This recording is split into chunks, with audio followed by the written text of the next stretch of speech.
एक गांव में लाटी नाम की एक सुंदर और मासूम लड़की रहती थी, जिसकी उम्र सिर्फ 16 साल थी।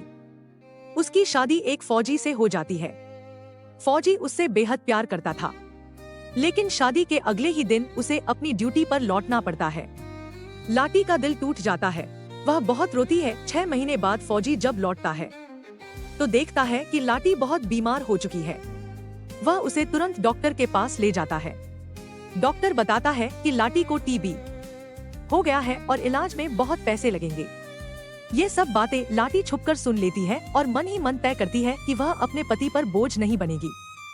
उसी रात वह चुपके से घर छोड़कर भाग जाती है और पास की नदी में छलांग लगा देती है। फौजी उसके पीछे दौड़ता है, लेकिन लाटी को बचा नहीं पाता। वह फूट फूट कर रोता है, लेकिन कुछ नहीं कर सकता। 2 साल बाद उसकी दूसरी शादी कर दी जाती है। उसकी नई पत्नी एक आधुनिक सोच वाली महिला होती है। उनके 2 बेटे होते हैं और समय के साथ जिंदगी फिर से सामान्य हो जाती है। कई साल बीत जाते हैं, बच्चे जवान हो जाते हैं। एक दिन फौजी अपने परिवार के साथ हिल स्टेशन घूमने जाता है। वह एक चाय की टपरी पर रुकता है। तभी साधुओं की एक टोली वहां आती है।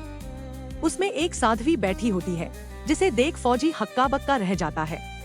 वह लाटी थी। अब वह पहले से भी ज्यादा सुंदर लग रही थी, लेकिन एक साधु बताता है कि वह बोल नहीं सकती क्योंकि उसकी जीभ पत्थर से टकराकर कट गई थी।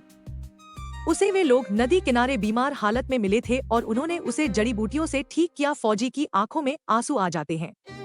वह लाटी को अपने साथ ले जाना चाहता है, लेकिन अपनी पत्नी और बेटों का ख्याल कर पीछे हट जाता है। लाटी सिर्फ मुस्कुराती है, जैसे उसे सब समझ आ रहा हो। वह साधुओं के पीछे चल देती है। फौजी बस उसे जाता देखता रह जाता है और मन ही मन पछताता है कि जो उसे सबसे ज्यादा चाहता था, उसे वह कभी अपना नहीं बना सका।